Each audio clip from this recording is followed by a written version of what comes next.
Dan selanjutnya dimohonkan masih di atas panggung. Dan selanjutnya kami mohon berkenan Bapak Cakum menyerahkan wayang yaitu Semar Bodronoyo kepada Ki Dalang Yusuf Ansor Khairuddin sebagai tanda dibukanya pagelaran wayang kulit semalam suntuk dengan lakon Semar Bangun Gayangan. Silakan.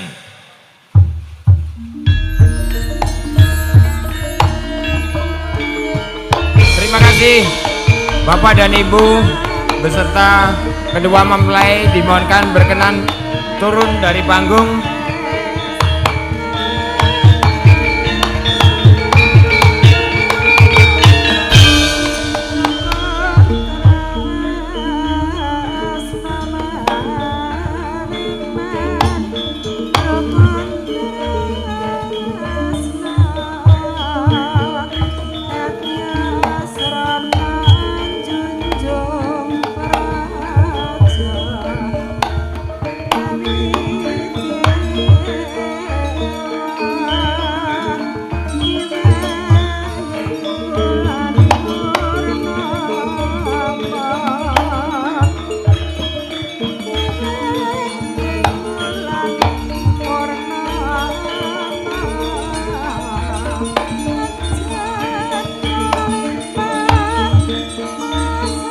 Dan selanjutnya kami serahkan sepenuhnya kepada Ki Dalang Yusuf Ansor. Apabila ada kurang kesalahan, mohon maaf. Wassalamualaikum warahmatullahi wabarakatuh.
wen sembaniring ulun kapur kori sangam rupengrat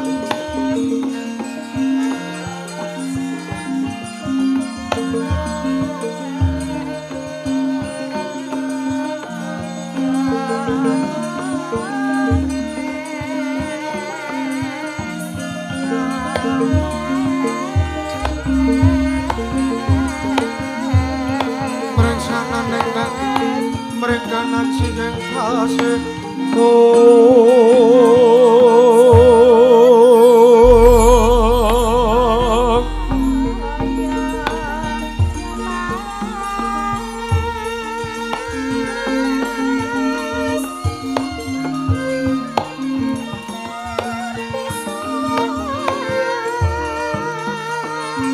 mawe pokongan sameko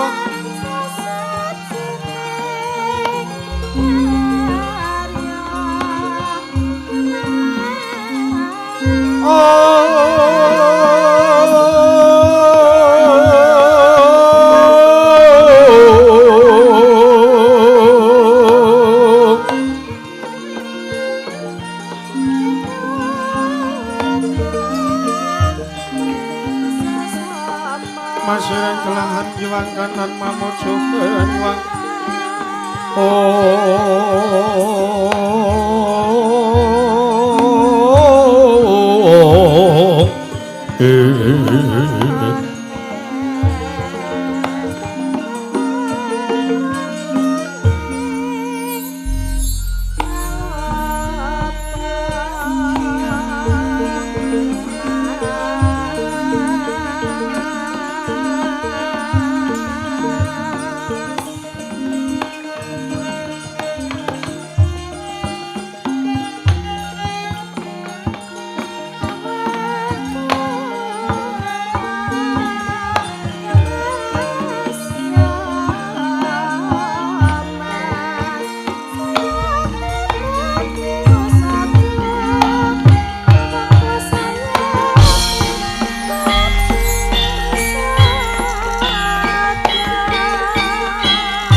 Mawin namastu silat pringgiwang jagat karono sirang tondo kabisaning bisana sono sinamung langaning wila pestu maksih lestantun lambai bodho jinandur tutul katelo tulo tetulat nuradeng maradya pinardita menoto mangga tekap wasananing beta tawrengging pralambang matumbo-tumbo marma panggunggung sang Purwengkata sedebyan dumadining wayang Kurawa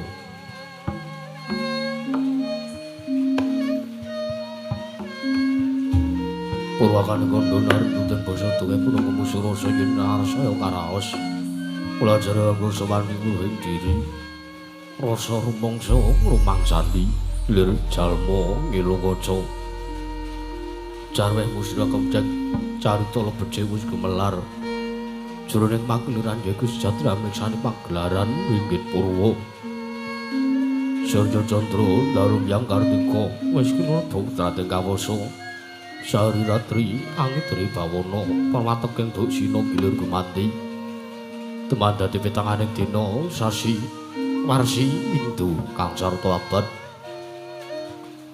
dodong lan pangkar tumangkar kaya sinurambun kaya jalmating krebya dada padhe kutu-kutu walang atungku burono yang burotoya dada brana tanpa wicalan padang kerawan sinari Sanghyang Retnawi ingkang ngarsa merbawani jagat mungguh jagat wetan tumungguh-mungguh mungguh enggal-enggal garabang merkangga lamun kaek saya dilat-dilato bumi saya tahu sumrup sang dibangarako kantos semeblak kanan gereng abang ismu cenar kaperbawan sinari Sanghyang Basanta sarem lukaton ijo ruyu-ruyu hamangku gunung ingkang biru moyo-moyo bojo ing gunung Pinemulan Kendanu kasih ring Prabancana lenggat lenggut nganti kaya gunung Makutha Mega. Tanda wis dangu seleng kamlodase delelo arsa ngapa ya buga karep Tegal Sawahi. Anglur silur tanana bedhoti sedang bisa sendonan. Sindenan mikul karo lugunde anggere ngrojo kayane. Sawane ana pirembagan sumur wangi.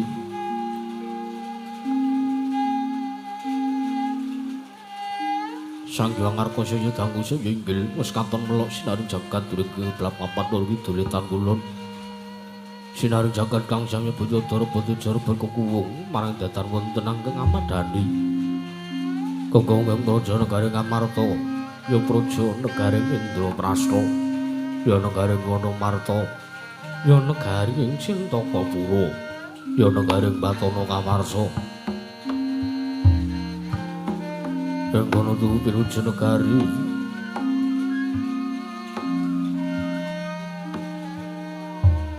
dumadi ingkang saking pulo Banjara sinasapan kuya benawi trembang samudra binang langut kang tanpa pagut. Pegating manunggal kamanto urut ing Cakrawala, wane-wane cokre bisik, samana kinebing jurang corong, kinebung gosirung kinarising peksilawet lan sarang burung. Wonten ugi pasisir antarsasana jembar kebegading pasir gumelaring garis pinggir. Sedaya tanem tuwa tinanduran kang murah kebi. Royo-royo karang pitri ruwe-ruwe ron klapa. Bumi subur pasiten mawur satengah tinandur. Pangkartu mangkar kawurian dadi gunung-gunung bebanjaran ngrangsang langit lenggak-lenggok lambat bijil saking sendang-sendang ning tirtandi. Irine pira para prawi nampi wadhuk bentung-bentung kinari panggilaning sawah yang pategalaning Nara Kesma. Pokal panglunten bebasan datana bumi sacengkeng keng selo. Sadaya nangga kang murakabi panjam dari sanggar pasar pinanja jaruk misari kang pinangga pratiwi. Pategan keprawijaya kang angker bojo gegodhongane ambek kowe nganti kaya manglung-manglung wiwitane. Polo kependhem, polo kesimpar. Polo kemantung sadotan kuciwa cinawit. Ingon-ingon raja kaya dewen sansaya ngrembaka lamun siang aglaring manggonan. Lamun wanci sarap sore samya mulih marang kandange dewi-dewi. Tatanana carane kandhang nganggo kinanjeng palang lampet tebih saking tindak Durjana Cuti. Samya sayok saeka kamcang karo nuring nusa bangsa tuwin negari Indraprasta. Wana ngimbangi gunung anggung runuk somre lestari, ron tumurun rah tumerah. Sadya dadi guru-guru kaning lingkungan, langkung-langkung lamun tinaliti sampun samya sameting sesanggeman. Sampun tebih saking lindasan saya sinan saya, wadamna dananing mumat sinamatan. Daya dinayan. Suwi-wiji mapan sejatining jejiban kang pinuji temah mawujud manunggaling cipta rasa karsa babar karya kenging binasake negari Amarta niku semua lagi manjik marang jaman kencana panjang punjung masir pawukulo jinawi kemari pakarta tata Turaharja dasane guru kang gedhe bore padhang jagating dhuwur kuku setor padu kunjarane turta kasujuring kanca praja. Lah senata wau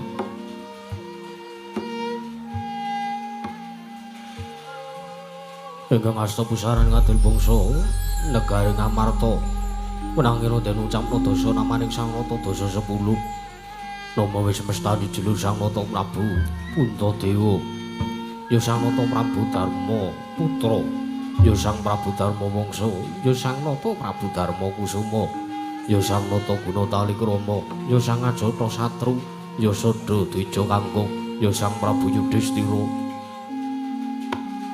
Nalendra pepakuning bumi ingkang anggung jejegaken Kautamarisan juga lenggah madang Damang Cana. Ora mantra-mantra sipatung foto yaya Sanjewang Bathara Dharma Kijawantah. Binayang bayang sanjaring Purapsari kamis tinggal manggung ketanggung saka maloro-loro. Ingkang samya ngambil pancaring keprabon anggih menika ta pisawanira kadang nata satring tunggul pawenang ing satring Jodipati negeri Sang Raden Harya Werkudara ya Sang Raden Bimasena ya Sang Raden Bratasena ya Sang Raden Wijasena ya Kusuma Yuda Kusuma Dilaga ya Sang Gandawastratmaja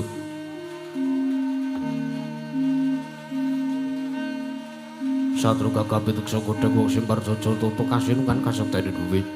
Bebasan penatang mentajino lompenter tinumbang begong sinuduh putung. Kelodatan mukang didadosaken bebeteng tinanggulanging raja negari Ngamarta. Sumambung pisawan rupan Ka Pandhawa. Saturing madukara nenggih Sang Raden Arjuna, ya Sang Raden Janaka, ya Sang Raden Permadi, ya Sang Setya Margana, ya Sang Kundewi Badsuk, ya Kumbang Ali-ali. Sadra bagus tanpa cacat pengawat Gaya Teja. Kasinungan kasektene duwe. Paring panggenene blusowan kersanipun Sang Nata Sang Prabu Darma Kusuma Sang Prabu Puntadewa. Datan kantun inggih kelenggang wonten sak pembengenaning Sang Nata anggih ragil para Pandhawa satring sawu jajar tuwin bumi retawu inggih Sang Raden Nakula miwah Raden Sadewa ya Raden Pinten Tangsen. Rong tidhem permanem datana badhe walang alisik nalika semanten dadya gandel Gurawalanata ing Ngamarta Sang Prabu Darma Kusuma dupi ngawuning andi prawipun ingkang ngraka nata Ndrawati Sang Prabu Sri Bathara Kresna. Bagus manten sangya para nayaka samya ganting pasisiran jejel riyel rapet pepet pipit prasasata tupan dengkul tatan pasela labet sakadheng marusi banjang budak gedira runting bulumbul. Kekiterangan danu yang munting mungsa labu payung megar pendi jamur bareng mungsa rendeng. Tumbeng kang aku jating arane mungsa katiga parandigan tidom jinem madring pasewakan negari Ngamarta. Nadan kuda datan ungkang ubah samira datan mampah. Kapian sumung semaraning pradonga miwah pangling maranggana. Siga murmani pangandikan. Dadu kumang dewi jeneng pandika Sang Nata Prabu Darma Kusuma ingkang dereng kababaring lesan.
Sri Tinon ning base akan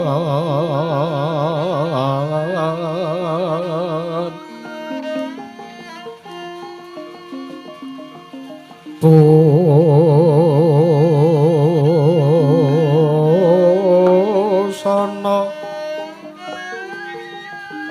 maneka warna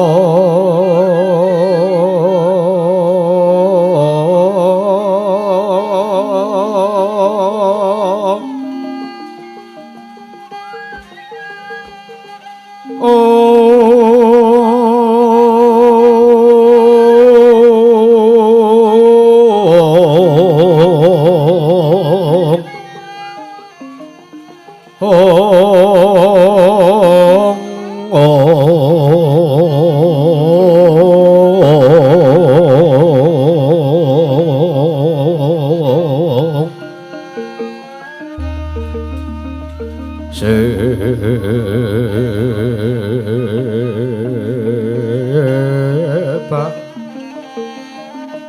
Puspitengu Dyono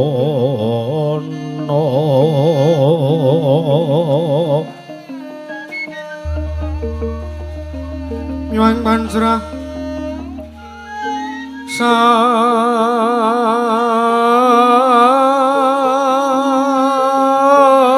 Sarwarukma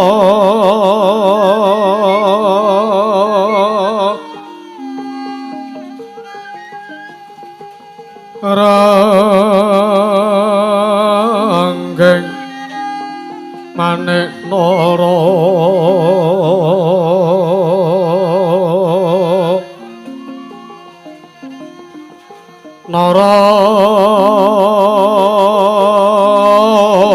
Narawata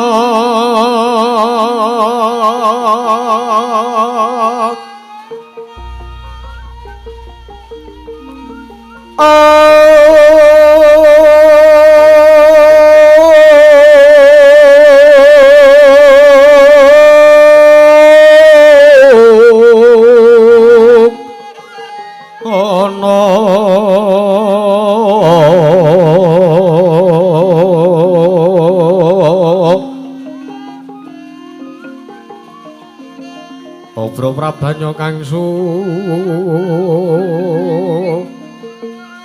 merah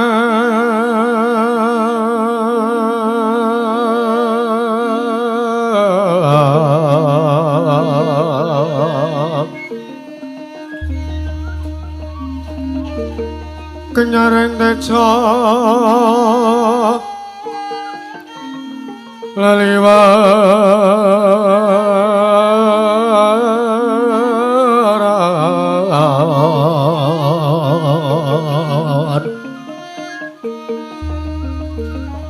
lerki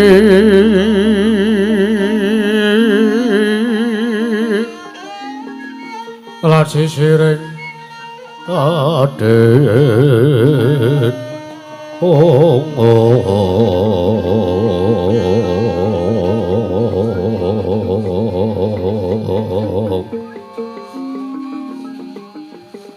Wimbo kekondo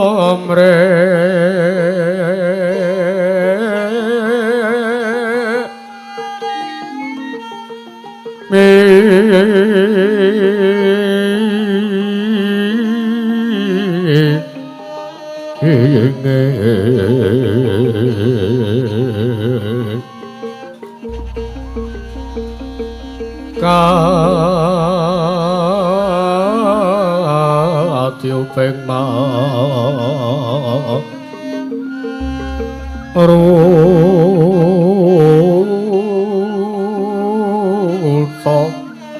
mando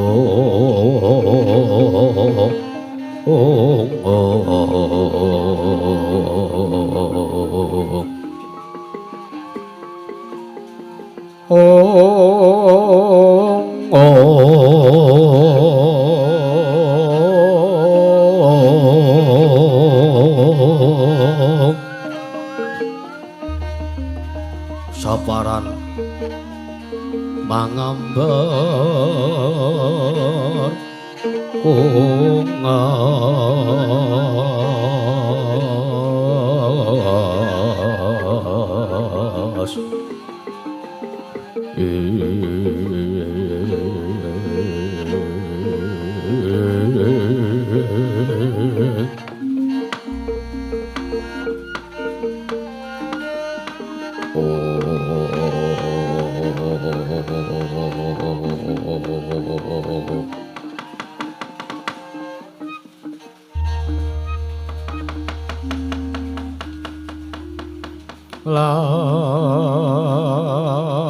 lamun sira angga guru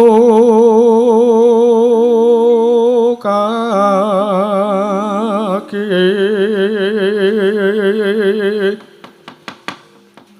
amilya manungsa kang nyata ingkang becik martabate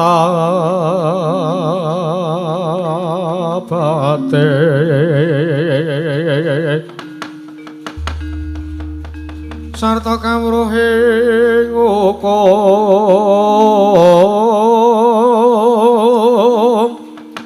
kang ibadah lan rangi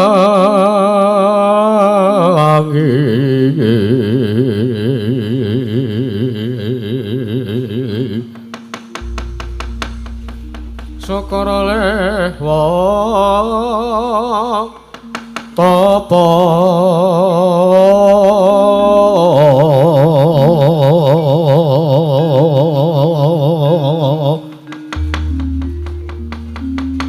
engkang wis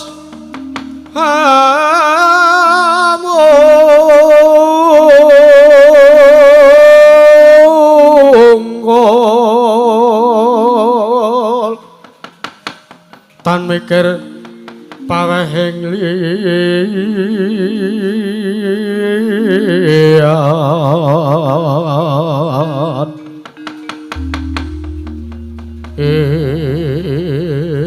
iku pantes kuranana kaki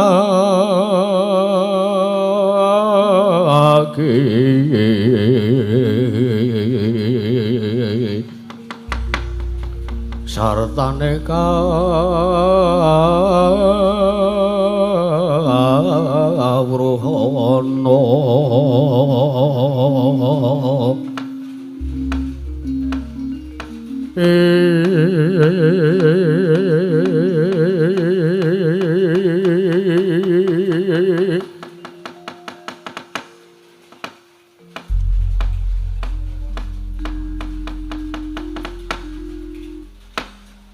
Dewang Agung muga ngayumana marang praja negara Ngamarta sakisinipun. Nun mangke Koko Prabu sewu-sewu kalepatanipun ingkang rayipun Darma Kusuma tadah wadana. Dubing sak mangke kula nampi rawuh jengandika paduka Kanjeng Koko Prabu Sri Bathara Kresna wonten Praja Negari ing Ngamarta. Koko Prabu saestu ingkang rayipun Darma Kusuma ngaturaken tadah wadana saha pambagya raharja tuwin pudya pangastawa mugi tansah kunjuk ngarsa paduka Kanjeng Koko Prabu Sri Bathara Kresna. Koko Prabu jimat sesembahan kula pengayoman kula wonten ing Madyapada prapting delahan Koko Prabu Sri Bathara Kresna. Koko Prabu Ndarawati jagat pangestu karo wayah ndara jagat nuwun inggih Yayi. Sampun kemareng katimbalan padukane bali dhumateng pisanipun ingkang Raka Ndarawati ing sakmangke damel bombong bilawanipun manahipun ingkang Raka Ndarawati dupi kula tampi tindakan paduka Yayi Prabu Darma Kusuma. Yayaji saestu pudya pangastawa pun pambagya raharja sampun ingkang Raka tampi akarya bombong tias penggalipun ingkang Raka Ndarawati. Mboten langkung Ingkang Raka Indrawati ngaturaken salam taklim kula mugi kunjuk ngarsa paduka Yayi Prabu Darmakusuma Yayaji Yayi Prabu Puntadewa. Nggih Kaka Prabu kepareng paduka ngaturaken salam taklim dhumateng ingkang rayi sampun kawula tampi karya Jundaka Panglingga Murda mawa ana kabagyaning gesang ingkang rayipun Darmakusuma. Mboten langkung kasekecana ingkang langkung prayogi lenggah paduka Kanjeng Kaka Prabu Sri Bathara Kresna wonten praja negari Ngamarta menika Kaka Prabu. Yayi, kula kinten sampun boten kirang prayogi. Besawanipun ingkang Raka Indrawati dinten sakmenika wonten Datulaya praja negari Ngamarta Yayi Prabu Darmakusuma. Wah.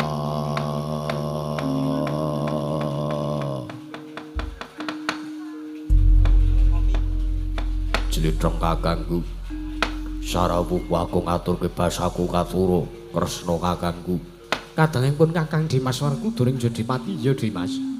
Sia diatur basa lawan mon Kakang ora liwat pangestunipun Kakang wae tampanono Yayi. Yo, pakugem dadake jimat ora liwat prayogan nunggun bulungku. Ana kersane barep kakangku, Jlitheng kakangku. Iya, Werkudara iya. Yo. Kaya wis ora kurang kepenak. Praptanipun Kakang ana ing Datulaya Praja Negara Ngamarta dina sakmengko iki. Yayi Dimas kadangipun Kakang Kaka Prabu Nadyan ingkang rayi Maduka Rupun Arjuna. Ngaturaken sembah sungkem pangabekti kula kunjuk Kaka Prabu. Kadangipun Kakang Dimas Arjuna. Iya. Dimas kadangipun Kakang Panengah Pandhawa. Sia diatur bekti kalawan pun Kakang wis tak tampa lila legawa ing penggalih orane pangestunipun Kakang bae tampanono ya Arjuna. Nggih sampun kawula pundi. Hingga jimat paribe ndayana ing kasantosan Kaka Prabu.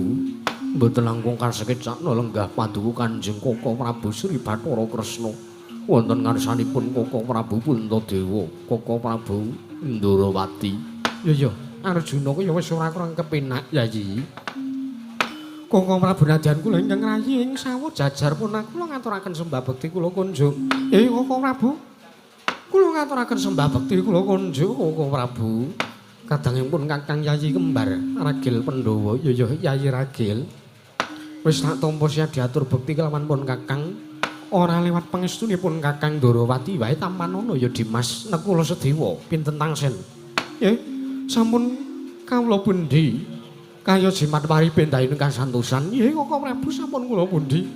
Mboten langkung kasekecana lenggah paduka jengandiku Kanjeng Kaka Prabu Sri Bathara Kresna wonten praja negari Ngamarta menika Kaka Prabu Kresna. Iya. Kaya wis ora kurang kepenak Dimas Nekula Sedewa pinten tangsen. Nuwun sewu Kaka Prabu. Sewu-sewu kalepatanipun ingkang rayipun Darmakusuma tadah wadana. Krana ing sakmangke mbobile kula kepareng wantun cumalena matur ngarsa paduka Kanjeng Kaka Prabu Sri Bathara Kresna. Kaka Prabu saestu manahipun ingkang rayipun Darmakusuma menika kaget gurawalan penggalipun ingkang rayipun Darmakusuma. Wondene kula nampi rawuh jengandika Kanjeng Kaka Prabu ingkang sengkan-sengkan datan peboyan menawi alit utusan gandhek sak kembaran. Agengipun utusan Nayaka Praja saking negari Ndrawati. Nanging dinten sapunika paduka Kanjeng Kaka Prabu Sri Bathara Kresna rawuh ijen tanpa rowang wonten praja negari Ngamarta. Duh Kaka Prabu menawi ingkang rayipun para Pandhawa mangertosi lelampan suha perkawis menika ing saderengipun saestu kula nedya ngrakit kreta kencana kinarya methuk paduka Kanjeng Kaka Prabu. Saha nyawisaken Hermawar kinarya miji ampeyan paduka Kanjeng Kaka Prabu Sri Bathara Kresna, Kaka Prabu Ndrawati, Kaka Prabu Sri Bathara Kresna, Kaka Prabu jagat pangestu para ayah kula jagat Yayi kula nuwun sewu. Estunipun tata upacara kaprajan ingkang kados mekaten menika kula wau mboten trep menawi dipun pisungsungaken dumateng ingkang Raka Indrawati jalaran kula pendhah-pendhah sowan wonten Praja Negari ing Ngamarta sowan ngersanipun para Pandhawa menika tartentu kula ngasuhaken raos tresna dumateng kadang-kadang kula para Pandhawa semanten ugi menjang menawi wonten sela sane kewajiban kaprajan sing andika Yayi Prabu Sakadang Pandhawa kula aturi tetinju dumateng ngawontenan Praja Negaring Ndorowati Isalana kaisalo raos jigolan perkewuh Durgamu Sangga Runggi Negari Ndorowati karengku kadidene negari Ngamarta inggih negari Paduka piyambak Yayi mekaten Koko Prabu wonten ingkang dados tandha pitakenipun ingkang rayipun Darma Kusuma dinten sakmenika Paduka Kanjeng Koko Prabu rawuh wonten Praja Negari Ngamarta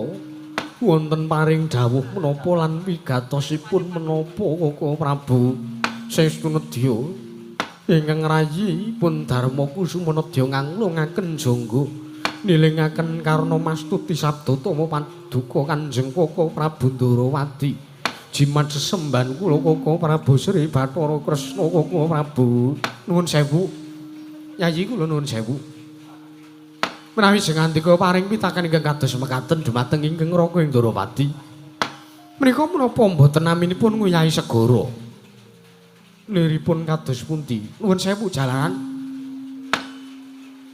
ingkang gadhahi ancas gegayuhan Paduka ngrawuhaken ingkang Raka Ndorowati menika inggih Paduka piyambak coba dipun emut-emut tigang ari kapenger jeng andika Yayi Prabu Darma Kusuma atur nawuh dumateng ingkang Raka Ndorowati supados ingkang Raka Ndorowati pun Sri Bathara Kresna sowan mrapta wonten Praja Negari Ngamarta malah sakmenika kula ingkang badhe nyuwun mriksa dumateng Paduka Yayi Prabu Darma Kusuma kula nedya nungsung pawarta wonten wigatos menapa dene Paduka Yayi Prabu nimbali dumateng piswanipun ingkang Raka Ndorowati menawi wonten wigatos menawi kepareng tumunten kawedoring kathah nanging menawi wadi tumraping para kadang stanawi kula dherekaken manjing wonten telenging kedaton catur netra kalawan ingkang Raka Ndorowati Yayi Prabu Darma Kusuma panjenengan puspita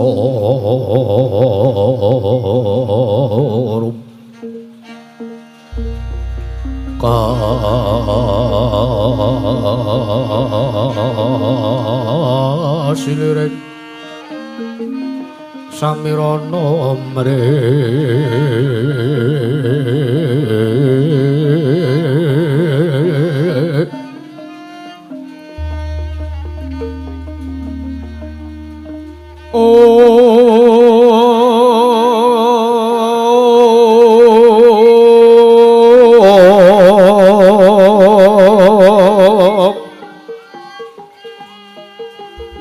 sekar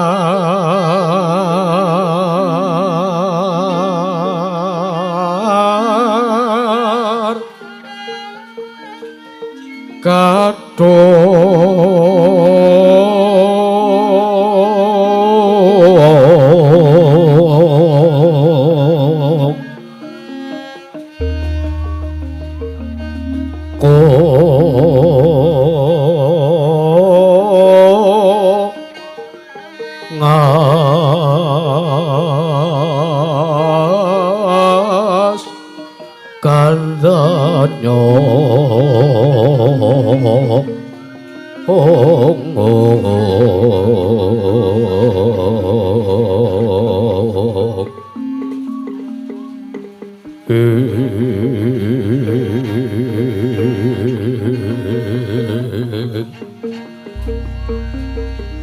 maweh raras Ratnane Ndriya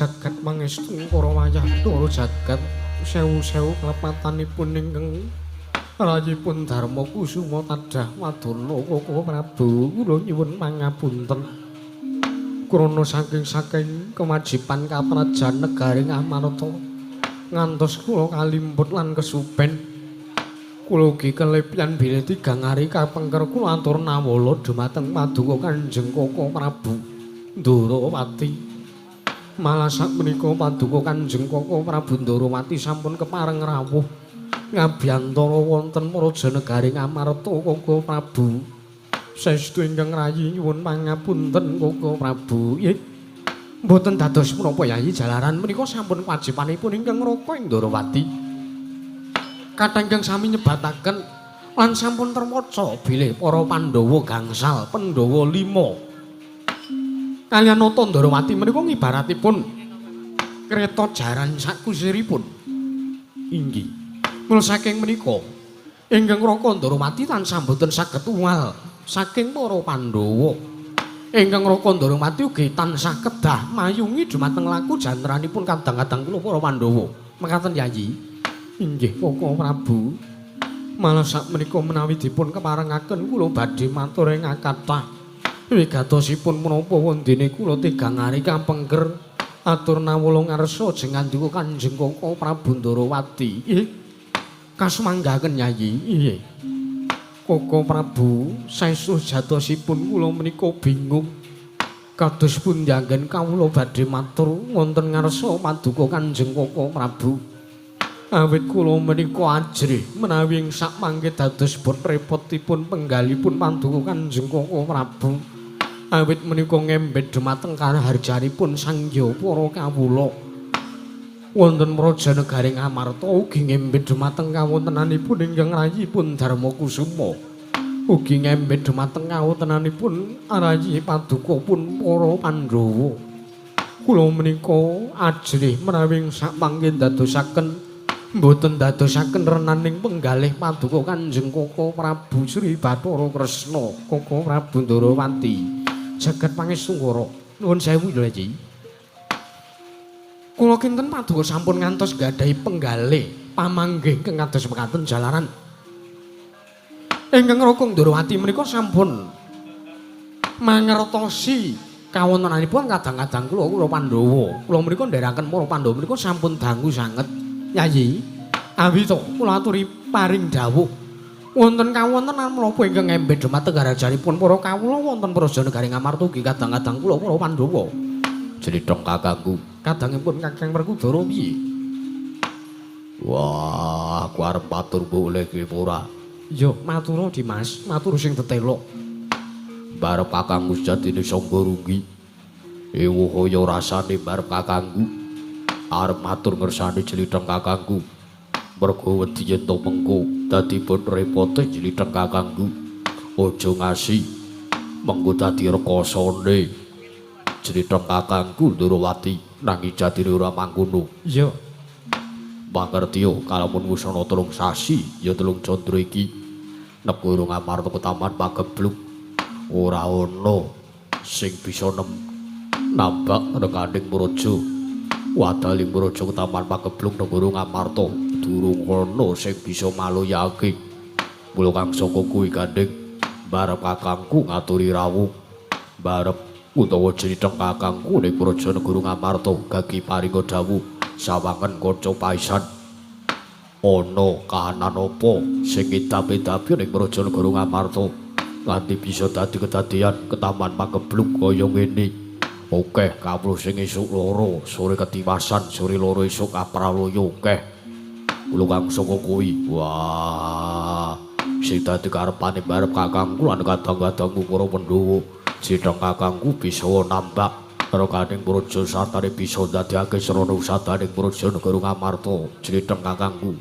jagat pangestu kara wayah loro jagat kula nuwun sewu lho Yayi nuwun sewu kaget sutaning penggalipun ingkang Raka Ndarawati sareng kula nampi aturipun kadang kula panenggak bilih Negari Ngamarta sampun wonten 3 candra menika Ketaman Pagebluk kula nuwun sewu estunipun 3 candra kapengker kula ugi sampun ngraosaken sami kaliyan ingkang dipun raosaken Dening kadang kula panenggak jebul tinemunipun sareng kula taliti wonten Praja Negari Ngamarta menika kula ugi ngraosaken bilih Negari Ngamarta ketaman pagebluk Mayangkara.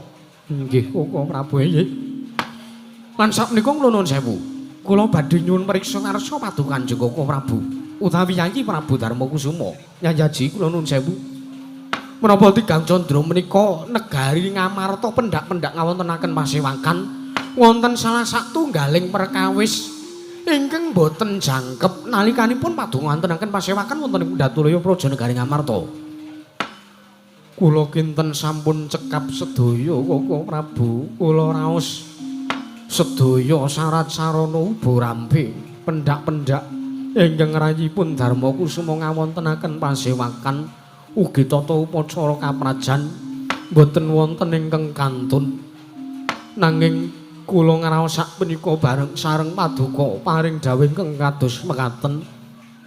Kula ngraos bilih wonten salah satunggaling perkawis ingkang radi ganjel wonten sak madyaning penggalipun ingkang rayipun Darmakusuma. Lah menika to Yayi, nuwun sewu.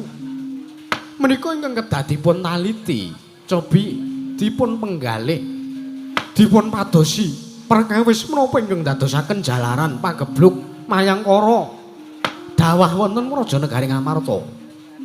Werkudara barep kanggo apa? Siadi ngerti apa ora apa kang dadi jalaran? Wah, aku ya ora ngerti. Yen to ngerti, luwih dhisik wingi-wingi wis tak tambah rekaning Durja wis tak tambani. Negara Ngamarta wis waluya nirmala temajati jati temah mulya. Nanging tekan seprene aku durung bisa mangerteni kang dadekake jalaran. Praja Negara Ngamarta ketaman pagebluk kaya ngene iki mbarep kakangku. Werkudara, ana dawuh apa Kresna kakangku? Mengko dhisik to. Yen to Siadi ngerti marang kahanane kadangmu panengah mesti ra ya ngrasa ping pira adimu Arjuna ya Janaka panengah iki ora ketemu kelawan Kakang Semar. Wah, 3 sasi iki. Jerone 3 sasi iki aku ora tau jlamprung sowan prapta ning Karang Kadempel. 3 sasi iki ya 3 candra iki jlamprung mung mapan ning Praja Negara Ngamarta. Apa kuwi sing dadekake jalaran Janaka ora methuke karo Semar? Dudu kok kuwi Yayi. Nanging Kakang Semar sing ora prapta melu utawa nindakake kemajiban kaprajan ning negara Ngamarta. Pengkasan dadi gara-garaning negara Ngamarta kuwi sing dadekake jalaran ketaman pagebluk ning Praja Negara Ngamarta. Mila saking menika Yayi, sampun kecandhak perkawisipun bilih sejatosipun ingkang dadosaken jalaran lan sababipun Negari Ngamarta ketaman pagebluk menika mboten sanik jaya mung Kakang Semar Badranaya ingkang mboten netepi kewajiban kaprajan Negari Ngamarta Yayi Prabu. Sikra-sikra yen Permana Ganca sikra ngrakit nawang sesangka.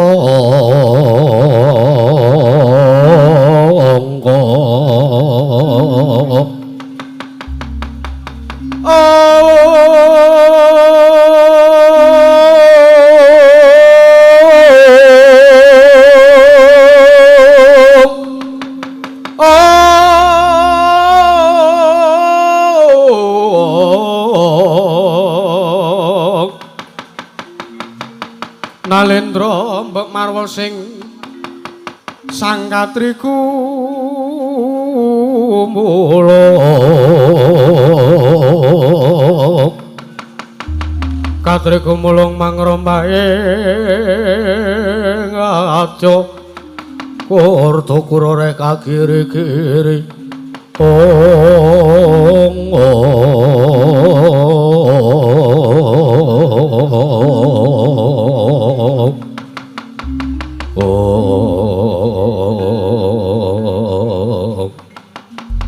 Madane kawontenan Praja Negari Ngamarta nalika semanten Tata Ngamarta nampi pangandikanipun sabda tama saking Nata Ndrawati Sang Prabu Sri Bathara Kresna. Nalika semanten dadi legeng datan mubadatan musik Nata ing Ngamarta Sang Prabu Darmakusuma. Nalika semanten dadosaken pardu ujaring wong Minang. Warjo jaya mangkat cok kasaru dasaring pertolo kasaru gedering jopo yang ngarsa tangkeping purko masiban bodo ambuk apa dadi darurani orang macana putri gajah penduduk saka watel jami ampung sewani puntusan saking karang kadempel negeri sang kelurah Petruk kantong bolong sumawon kelurah Bagong ingkang wonten pinggan mandaring Datuleya Praja beber-beber pindha sata mentarangan mangono mangtas maring diri kanca rodaya piyak-piyak jaluk dalan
Sinong wati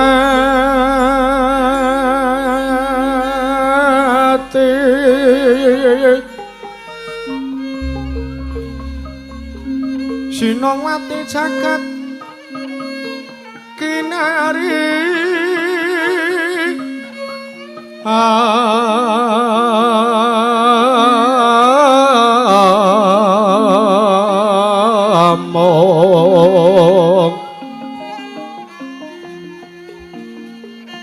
Mbak lumembak ombak ing samudra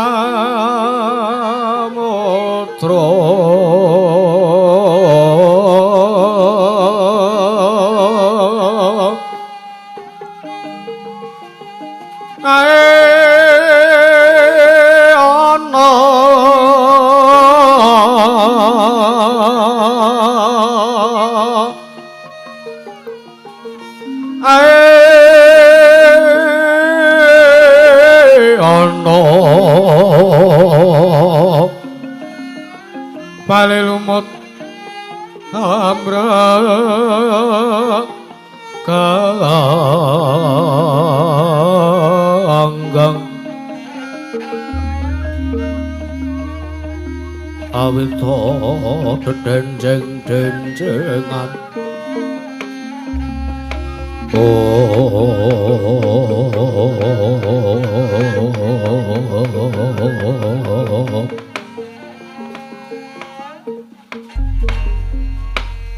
jagat pangestu kara mayah penuru jagat nuwun sewu Koko Prabu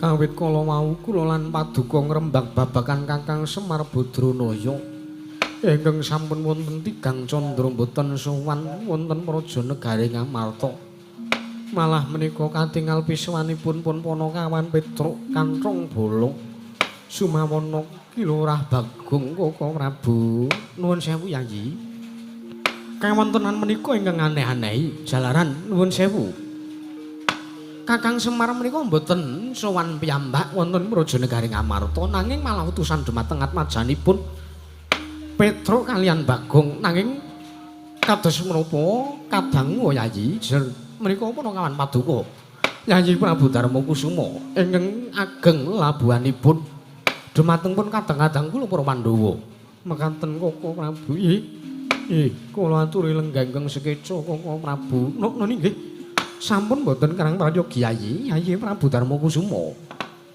Petruk Kanthong Bolong padha kanthi slamet sak pratamu Petruk Panakawan nunamin pasang Kalimantabe dina benung kuna diri dumawahing tamang tuwang linepatna ing tulak manu nuwun sewu kepareng paduka sing sinuwun Prabu Darma Kusuma miji dhumateng piswanipun ingkang abdi pun Petruk Kanthong Bolong kepareng wilujeng piswanipun ingkang abdi ing kapetrukan wonten ngersanipun paduka sinuwun Prabu Darma Kusuma mboten manggalangan setunggal punapa sowan kula tebih saking Grubeda cinaket mring Karaharjan tuwin kayiwanan kepareng kula ngaturaken sembah sungkem pangabekti kula kunjung ngarsa paduka sinuwun Prabu Puntadewa iya Petruk wis tak tampa ora lewat pangestuku tampanana ya Petruk sinuwun sampun mboten kirang payogi kleru Dik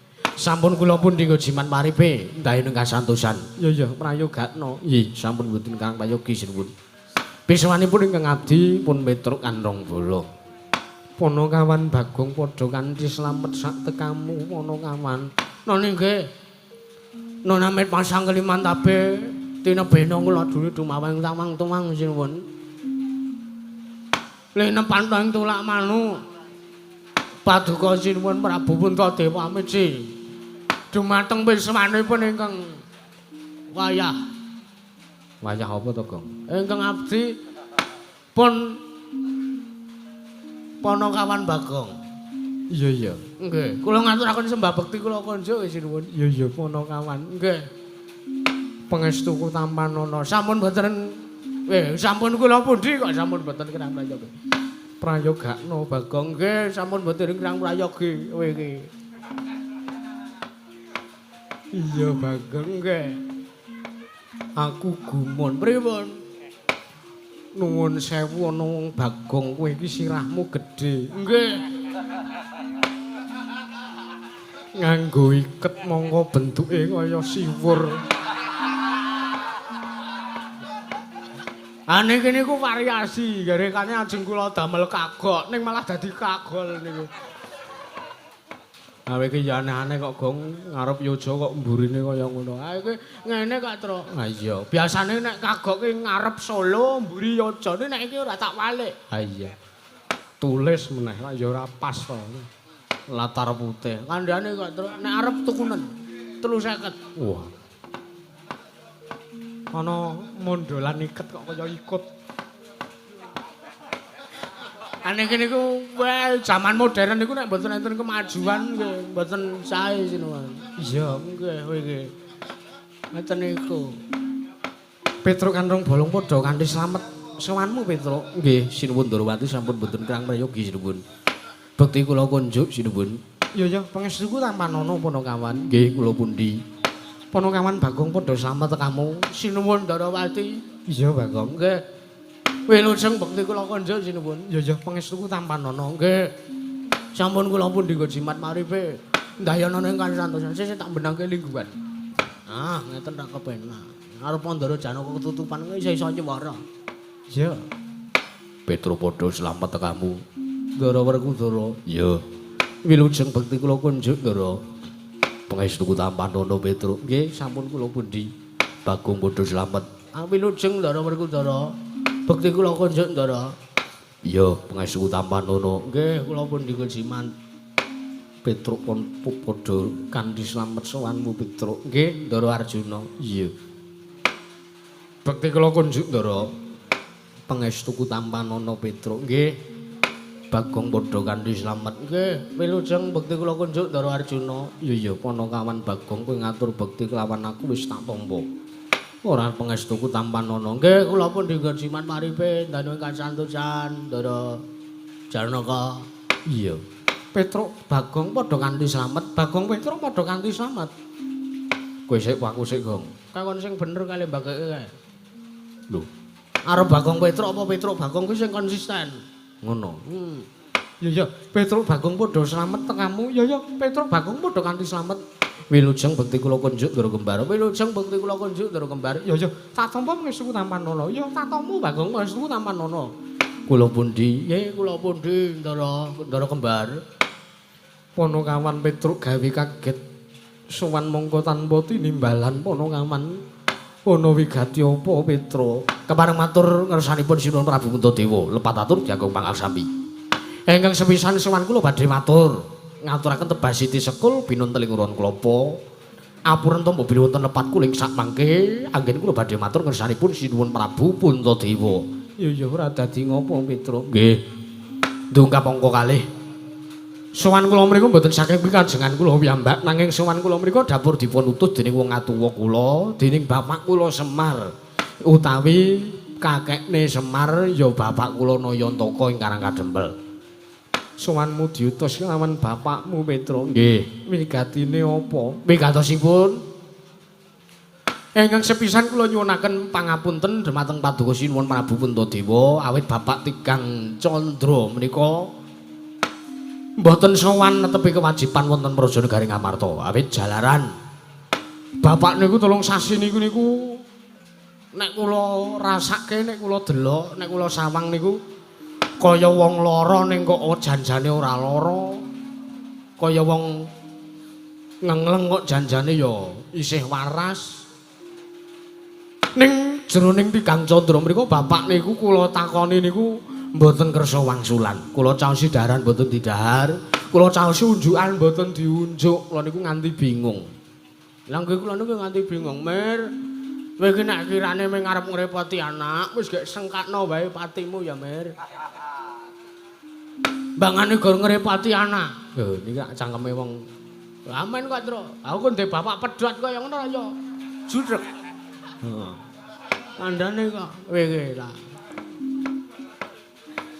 Ngaten niku pun kek wis Pak Mir Semar, Bapak Semar nek lara ku ya ndang mari nek arep kepiye ku ya murih apike kepiye kok anak-anak sing goleke dalan padang. Gari tanda tangan warisan, sertifikat lemah. Dikeke ahli waris, anak ragil ahli waris iki Pak. Mun kula genahke ngoten niku ning bapak nggih dereng kersa paring wangsulan. Niku sareng sewijining dinten kula niku wis do bingung. Kula Kakang Gareng kalih Bagong niku pun do bingung iki apike wong tuwa kaya ngene iki dikepiyeke. Akhire pungkasanipun kula kalian Gareng karo Bagong niku nglumpuk, anak-anak nglumpuk sowan teng daleme bapak. Matur kalih bapak, Pak, eneng apa janjane mbok aja gawe bingunge anak-anak. Wong kula niki wis seprana seprene dimong kalih bapak. Nek wong tuwa lara niku sakniki dadi tanggungane anak. Bener. Anak niku riyen nek isih cilik niku jan dadi tanggungane wong tuwa. Ning yen anak kuwi wis dewasa dadi tanggungane anak. Wong tuwa kuwi. Iya. Nggih. Wong tuwa dadi tanggungane anak, wong tuwa ngrasake kepiye-kepiye anak kudu langsung tanggap luwih-luwih. Wong tuwa kuwi kudu digatekake karo anak-anak luwih-luwih anak ragil. Truk kowe ora nyemoni aku lho, Truk. Wah ya ora ki jan pantese ngono kok, Le. Ana aku karo Semar kuwi senglite ra jamak-jamake. Wus. Karo bapakne kaya ngono kuwi ora. Kula matur kaya ngoten niku bapak terus krekel-krekel awake obah. Terus tangi, sikile sing waune tendu ramben didukke terus bapak lenggah. Terus ngelinting nyumet udut ming mbak kothok niku. Wah, ambune sengake ra jamak-jamak. Dene bapak niku nggih kuat. Tumuli bapak paring dawuh, Dole Petro, aku janjane ngene iki ora kok lara awakku ki ora. Aku ngene iki janjane ora kok aku ki ngengleng, ora kok aku ki pedhot ki ora. Ning aku ngene iki bingung. Lho, bingung sebabe? Bingung ngrasake kahanane para kawula negara Ngamarta sing suwe saya suwe tak rasake kok saya morat-marit. Sing suwe tak saya suwe tak rasake kok para kawula negara Ngamarta kuwi padha ora gelem manembah marang pangwasaning Gusti, ora gelem nekani papan-papan ngibadah sing ditekani ming papan-papan maksiat. Kaya tadine rum. Karaoke, ngaten-ngaten klub, ngaten niku cak piturute. Niku. Bapak ternyata niku bingung menggalih niku ngantos kula takoki mboten kersa maring wangsulan. Bapak kula caosi daran mboten didhahar, kula caosi undukan mboten diunjuk. Lah, tumuli kula takon kalih Bapak, njur karepe jenengan pripun? Kersane pripun, Pak? Petruk iki ngene ya, Dole, kowe aja salah tampa. Sadurunge aku tak omong karo kowe. Janjane aku ngene iki ora kok mikirke kahanane anak-anak. Ora kok mikirke ekonomi, aku sak kulawarga, sak anak putuku ki babar pisan ora. Ning aku mikir, lehku kepiye arep mungkasi pagebluk sing mapan ning negara Ngamarta iki. Saranane ya kuwi nggonku bakal mbangun kayangan. Kula krungu bapak ngendika ngoten niku kula maido. Lho engko sik, Pak. Wong sampean ki wong sekeng, wong melarat, wong ora duwe, kok arep bangun ngayangan ki sing dienggo ragat apa? Tur melih nuwun sewu, bapak ki derajating ponokawan, kula niki derajating ponokawan, Gareng niku derajating ponokawan. Tangeh lamun kelakone cepak wurunge, paribasane, bebasanipun cecak nguntal cagak cebol gayuh wulan wuta ngitung lintang. Niku. Bapak ning atase bapak niki ping ponokawan kok anjeng bangun kayangan niku nuwun sewu, Pak. Niku gedhuwuren gegayane sampean. Petruk kowe aja salah tampa ya, Dole. Aku mbangun kayangan iki ora kok papan gedung, omah tingkat perumahan sing magurung-magurung kuwi babar pisan ora. Aku mbangun kayangan iki ora kok papane para dewa sing dilungguhi para dewa kuwi babar pisan ora. Ning sing arep tak bangun kayangan, tak bangun iki kayangane negara Ngamarta, ya morale para kawula sak negara Ngamarta. Aku arep mbangun pangartine kawula sak negara Ngamarta. Dadi kowe aja salah tampa. Kayangan sing tak wujudake ana ing negara Ngamarta iki mujudake kahanan negara sing ayom-ayem tata titi tentrem, bandol ngrompol matsinamatan daya dinayan, ora ana regejekan, ora ana cecungkrahan, ora ana gegeran, pindhane urip ana ing kayangan. Kula mireng ngendikane bapak ngoten niku terus plong. Mergane kula wedi. Nek bapak nglakon bangun kayangan sing dibangun niku kayangane para dewa. Niku rak ngangge ragat. Monggo niki lagi sasi-sasi sepi to. Iya, nggih.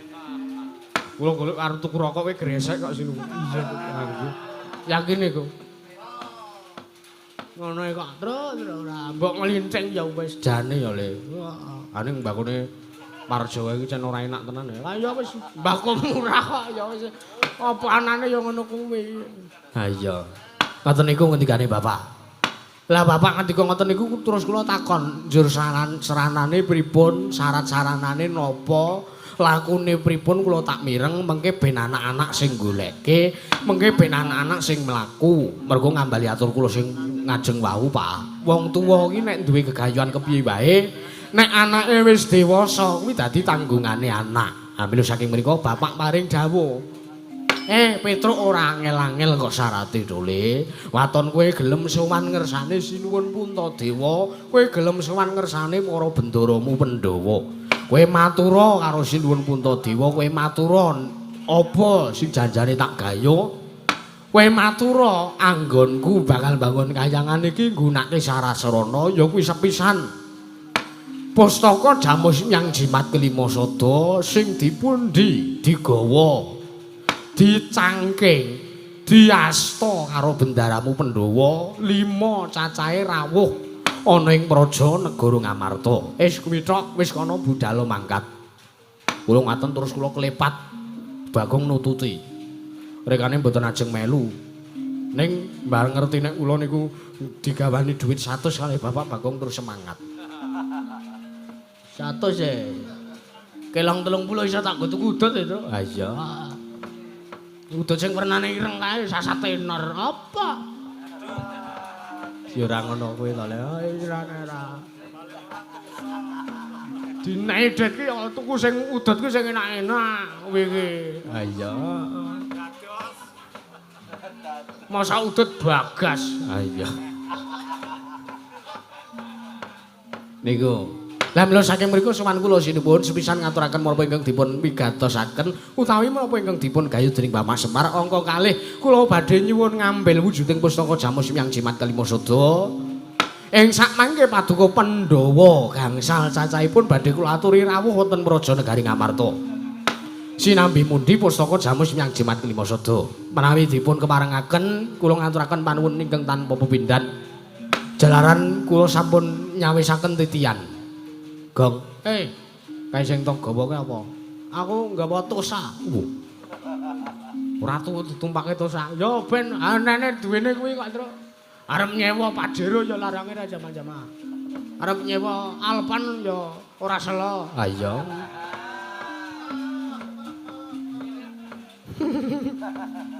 Ngawur ora. Enek tosa ya tosa kok, Tru. Ha iya. Ha mriko nanging menawi mboten dipun paringaken alasan sababipun menapa kula nyuwun katerangan ingkang gumathok cekap semanten atur kula. Wassalamualaikum warahmatullahi wabarakatuh. Jagat pangestu para wayah tur jagat panakawan wonten dawuh. Mestine wae nggonku bakal njupuk apa kang dadi kekarepan utawa nggonku bakal menehi maringi guh pratikel kelawan kowe. Ya ora saka awakku dhewe kersanipun. Jalaran Puntadewa kuwi urip ora mung dhewe nanging bareng kelawan kadangku Pandhawa 5. Mula aku bakal taren luwih dhisik kelawan kadangku Pandhawa 5 Petruk. Lah kene iku langkung prayogi. Sing jeneng sedulur niku nek enten napa-napa mang taren riyin. Aja ngasi mengko ndadosaken miskomunikasi. Iki ngono Petruk. Nggih. Estu niku. Ora nganti mengke seling surup antawisipun Puntadewa kaliyan Ndara Werkudara. Nek sinuwun Puntadewa sarujuk ning Ndara Werkudara mboten sarujuk niku padha mawon mengke malah mung ndadosaken perkawis ingkang mboten prayogi dumateng gayuhanipun Bapak Semar Badranaya. Mekaten. Ngono Petruk. Nggih, iki. Iya Petruk. Ya nggih. Werkudara bareng kanggo opo? Kepiye mungguhe Dimas Werkudara jadi pati nggone Kakang Semar bakal bangun kayangan. Wah, wenehno. Pustaka Jamus Nyang Jimat kelima sada wenehno lawan Petruk ben digawa. Kanggo syarat srana dipol kakangku nggone bakal bangun kayangan. Siadi sarujuk lahir batin. Alhamdulillah. Piye Dimas Arjuna kadangipun Kakang Panengah? Kula ugi sarujuk Koko Prabu kaliyan menapa ingkang dipun ngendikaken Kakang Mas Werkudara. Yayi kembar kepiye? Koko Prabu kula sarujuk, kula sarujuk Koko Prabu. Jalaran gegayanipun Kakang Semar menika wis luhur sanget kepengin nyernaken pagebluk ingkang mapan wonten ing Praja Negari Ngamarta menika. Petruk mesti kowe wis krungu dhewe kelawan ature kadang-kadangku. Ah nggih, sumeplong raos sing manah kula sinuwun. Nanging ngene ya Petruk gandeng Pandhawa kuwi karo Koko Prabu Ndarawati kuwi ngibarat kereta jaran sak kusire. Aku go bakal taren kelawan Koko Prabu Petruk. Ah niku sing langkung prayogi. Merga nuwun sewu. Sinuwun Ndarawati menika tus-tuse Nalendra ingkang titik Sang Hyang Bathara Wisnu ya Sang Hyang Bathara Suman. Menika dewaning kabagyan. Kabagyan menika langkung sae. Panjenengan dika tetarusan kalian Sinuwun Prabu Puntadewi Ndorowati. Ha, monggo mawon. Ya Petruk Koko Prabu wonten maring adhawuh Yayi. Kados pundi anggenipun Kakang Semar badhe mbangun kayangan. Jengan dika sarujuk menapa mboten? Nuwun sewu. Menawi kula dipun keparengaken majeng anggen kula sowan, kula badhe majeng matur kalian Petruk Kantong Bolong. Inggih Koko Prabu kawula sumanggaken Koko Prabu. Ya Yayi.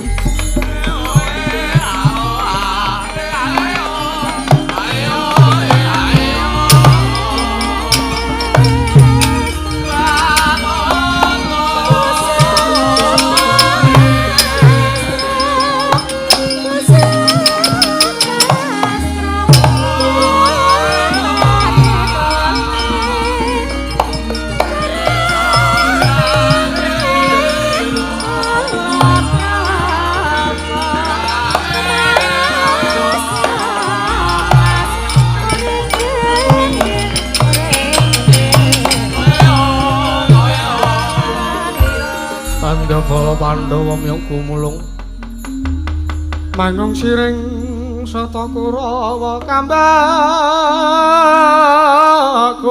gesra katete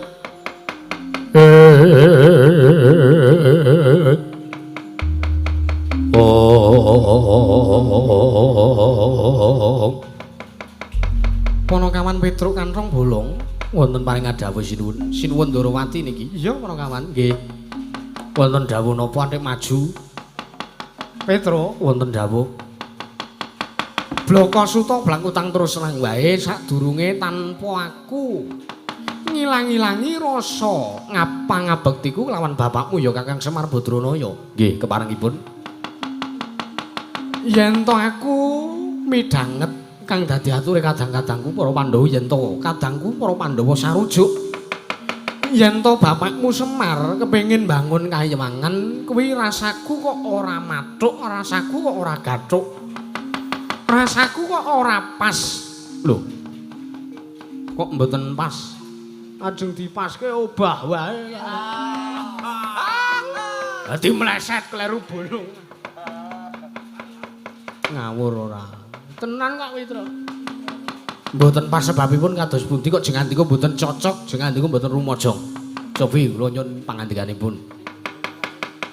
Sabab mangkene Petruk mangerti ya? Nggih. Jerone aku lan Yayi Aji Darmakusuma nganake pasewakan iki mau raliya mung ngrembug babakan bapakmu sing wis telung candra rasowan. Teges bapakmu ninggal marang kewajiban kaprajan Pekasan Negara Ngamarta Ketaman Pagebluk. Kamangka Kakang Semar ya bapakmu kuwi kang dadi pamonge para Pandhawa. Yen bapakmu ngemong para Pandhawa 5, mesti wae bapakmu uga melu ngemong kawula sak Prajanegara Ngamarta nanging kena ngapa? Bapakmu telung candra iki ora suwan ateges yen ngono cetha sing dadekake jalaran Negara Ngamarta iki Ketaman Pagebluk ora liya mung bapakmu Semar. Lan siji meneh Nata Ndorowati kok sing ora tak seneng iki bapakmu ning atase mung drajating batur. Bapakmu ki mung gedhi bal 17. Lah kok teko dadi arep mbangun kayangan bapakmu ki mung saking wong ora duwe wong melarat. Wong elek nyolok mripat kok arep mbangun kayangan drajating Panakawan sing arep dienggo ragat ki apa le bapakmu arep mbangun kayangan.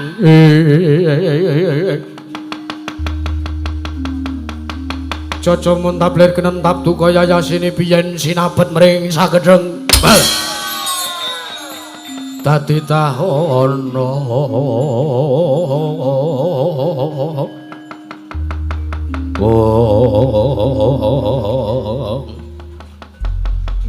nuwun sewu layak to layak kula dugi mriki niku kula krungu suwanten Sinuwun Ndorowati rasaku kok wis mangkel rasaku kok wis ora kepenak kula rasak-rasake jebul pangandika paduka Sinuwun Prabu Ndorowati niku nuwun sewu gawe lara atine Petruk. Kowe arep lara ati, kowe ora trima karo kang dadi pangandikaku. Mboten, babar pisan mboten. Nuwun sewu sinuwun.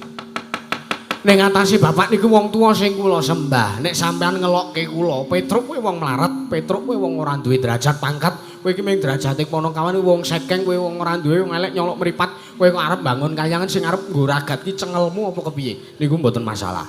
Niku mboten napa-napa. Niku mboten dados perkara. Ning barang sampean ngembet bapakmu ki wong elek. Bapakmu ki elek nyolok mripat, bapakmu wong saking wong ora duwe. Niku sing gawe lara atine Petruk. Mila pariwaksa kula nuwun sewu, kula Basanana kula ya ora kanggo, kula tata krama Arsi nuwun Ndarawati kula ya ora kanggo. Merga nuwun sewu, Bapak Semar sing jenengan Nina, Bapak Semar sing jenengan elek-elek niku wong atuwa kula niku luwih tuwa karo sampean. Tur nuwun sewu, Petruk niki ya luwih tuwa saka Nata Ndarawati. Mila saking mriku nek kula ora basa karo sampean ya ora dadi ngopo sinuwun. Niku. Lho. Malang kerik sak geleme dhewe ya ben. Kowe arep wani karo aku. Wantun kula mboten wani sebab napa? Kula dhisik niku ora tau wedi karo sing jenenge Nata Ndarawati. Kalih bendara-bendara niku kula janjane mboten wedi. Ning merga kula niki ngelingi derajat kula niki luwih asor, derajat kula niki luwih ngisor. Derajat kula niki mung wong cilik. Kula ngrumangsani nek kula niku ora pantes muni sing akeh-akeh, kula niku ora pantes nyucuh para bendara niku kula ngrasa ora pantes merga kula wedi nek kuwalat. Ngaten. Ning sakniki gandeng kula rasa sedaya niku kok kula tata krama teng mriki pun mboten enten gunane. Aluwung kula pecah wonten Prajanegari Ngamarta mawon sinuwun.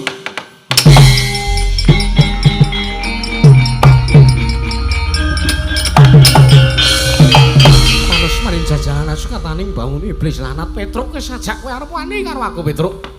Yen ngono ayo dudu nang kene papane wong Bandayuda ayo metu njaba tak kanthi kowe adu arep karo Nata Ndarawati. Nggih, Mang Tetel. Mang lerehke keprabon sampean. Sampean adu arep kalih kula. Derajat kula mang padhake kalih kula. Mergo nuwun sewu, nek sampean nyandang cara ratu kula wani karo sampean. Mengke kula entuk walat saka sing gawe urip pun ngaten mawon. Nek sampean pancen mboten trima kalih kula pun. Wekdal niki mboten enten tabete Nata Ndarawati kalih Petruk kantong bolong kula ora sudi dadi panakawane sampean.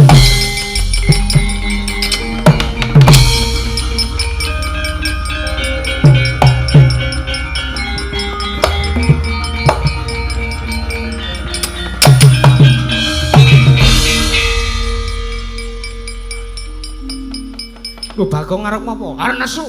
Lho. Kowe wani karo aku. Wani. Wak tamani senjata cakra ora dedel-duel utekmu aja takon disa. Lho apa kowe duwe? Ayo nyilih kowe kok. Semangkean, apa dikira sampean ngece bapak kula ngoten niku kula ora lara ati napa? Sampean ngelek-elek Semar niku napa kula ora lara ati? Hah? Sampeyan niku ndek perasaan apa ndak kula niki waktu siji wae kula gemateni sampeyan sing kadang-kadang ngelek-elek waktu aku lho. Bagong rasanange Meneng kowe ngapa kowe? wah. Aku bendaramu to waneni. Nuwun sewu niki kanane niki kula arep sinuwun Ndarawati niki perkarane dudu kalih sampeyan. Niku sinuwun. Mboten napa-napa. Kula mangece mboten napa-napa. Wong kula nggih kere tenan, bapak nggih kere tenan. Nek ngendikane sampeyan niku sing kula rekam. Kula atur kowe bapak ora nesu nguntal negara Ndarawati aja takon terus karo ngene, Pak.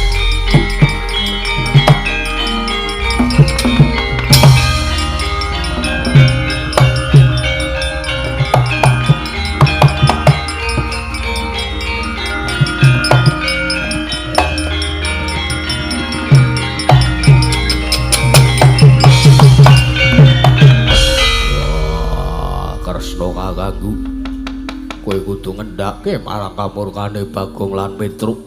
Aja duweni prasangka sartane aja duweni panemu sing kaya ngono. Mergo aku seprana seprene ditutke karo Panakawan kuwi ora tau sithik wae Panakawan natoni atine Werkudara. Panakawan kuwi gedhe lelabuhane tumrap para Pandhawa. Nanging kena ngapa kok kowe ning atase Semar duweni gegayuhan luhur kok kowe ora sarujuk. Malah ngina muni sing ora-ora karo Panakawan. Petruk lawan Bagong kae wong jujur, nadyan wong kau dosa. Srogal-srogol nang kae omong apa anane.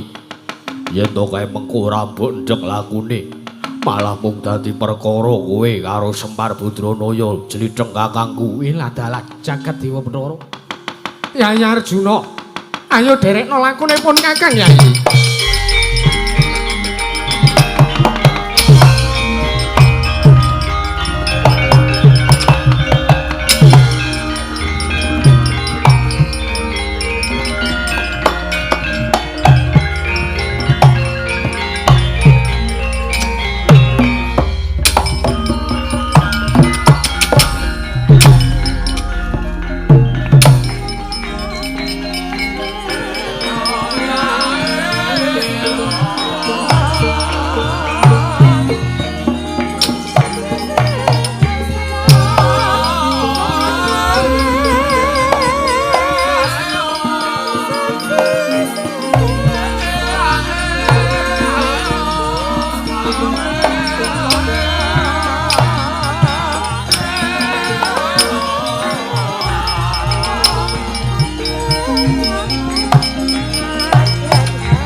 kakangku apa? Kepiye mung kowe siadi? Nyawang lelakon nyumurupi lelakon kahanan Prajanagara Ngamarta saiki. Wah, aku kok ngrasa ora gumathuk. Kelawan criteng kakangku ning atase Semar ya dipol kuwi kegayuhane apik teko criteng kakangku ora sarujuk kelawan apa kang digayu. Iya, yen mangkono para Pandhawa sartanipun Kakang kudu kepiye di? Ayo sowan ning Karang Kadempel Pandhawa Godhang siji, Pandhawa mung ning papat ora dadi perkara. Sinambi mundi pustaka Jamus yang jimat nglima sada dimen rancak sing dadi kegayuhane dipol kakangku. Mangkono Dimas. Yo, Yen mangkono anjepun Kakang derekake metu alun-alun pepungkuran. yo barep kakangku. Nanging luwih dhisik Buparno kang padha sibuk. Jenenging Sanadya kondur kedaton Dimas. Yo, wis toke dawuhmu aku njaluk pamit. Ya ngati-ati aja kaya bocah cilik. Sing ati-ati wis ora ana dawuh meneh Dimas Werkudara. Purna ganti ning mananggilan. Arus Sanadya kondur kedaton saking damar jero kinapit gambaran gandeng kadhaken sang jaring purung Jedhi manggung ketanggung Joko paloro-loro. Ingkang samya ngambil Pacare keprabon gawe saking Pandhawa didanya Sang Sri Narana lamun sakatinon saking Pandhawa. Para Pandhawa tansah munjuk syukur ngersaning Gusti kang akarya jagat.